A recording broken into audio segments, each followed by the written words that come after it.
ശാസ്ത്ര കൗതുകം വളർത്തി പാലാ ചാവറ സ്കൂളിൽ നടന്ന സഫിൻഷ്യ 2024 ശാസ്ത്ര പ്രദർശനം ശ്രദ്ധേയമായി. കുട്ടികളിൽ ശാസ്ത്രാബോധം വളർത്തിയെടുക്കുന്ന ലക്ഷ്യത്തോടെയാണ് പാലാ ചാവറ CMI പബ്ലിക് സ്കൂളിൽ സഫിൻഷ്യ 24 കുട്ടികളുടെ ശാസ്ത്ര പ്രദർശനം സംഘടിപ്പിച്ചത്. സ്കൂളിലെ കുട്ടികൾക്ക് വേണ്ടിയുള്ള സയൻസ് എക്സിബിഷൻ 2 ദിവസമായിട്ട് നമ്മുടെ ക്യാമ്പസിൽ നടക്കുകയാണ്. അത് ആദ്യത്തെ സെക്ഷനിൽ 3, 4, 5, 6 ക്ലാസ്സുകളിലെ കുട്ടികളും രണ്ടാമത്തെ ദിവസം 7, 8, 9, 10 ക്ലാസ്സിലെ കുട്ടികൾക്കുമാണ് ശാസ്ത്ര പ്രദർശനം നടത്തുന്നത്. മെയിനായിട്ടും കുട്ടികൾ സ്വന്തമായിട്ടുണ്ടാക്കിയിട്ടുള്ള ശാസ്ത്ര രംഗത്തുള്ള ചില ക്രിയേറ്റീവായിട്ടുള്ള ചില സംഭാവനകളാണ് അവരുകൊണ്ട് നമ്മളിവിടെ പ്രദർശനം നടത്തുന്നത്.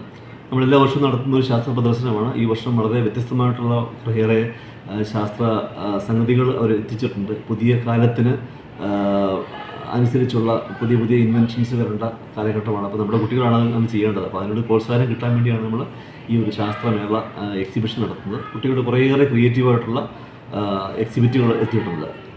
കോർപ്പറേറ്റ് മാനേജർ ഫാദർ ബാസിൻ മംഗളത്തിൽ മേള ഉദ്ഘാടനം ചെയ്തു. School manager father James Narithookil, school principal father Sabu Koodappattu, vice principal father Paulson Kochupaniyamparambil, head master Tom P Jose, Sibi Puthettu, Divya Biju എന്നിവർ പങ്കെടുത്തു. 2 ദിവസങ്ങളായി നടക്കുന്ന എക്സിബിഷനിൽ 1600 കുട്ടികളാണ് അവരുടെ ശാസ്ത്രനിർമ്മിതികൾ പ്രദർശിപ്പിക്കുന്നത്. 10ാം ക്ലാസ്സിലെ കുട്ടികൾ നിർമ്മിച്ച കാർ ശാസ്ത്രമേളയിൽ ഏറെ ശ്രദ്ധേയമായി. മാതാപിതാക്കൾ ഉൾപ്പെടെ നിരവധി ആളുകൾ പ്രദർശനം കാണാൻ എത്തിയിരുന്നു.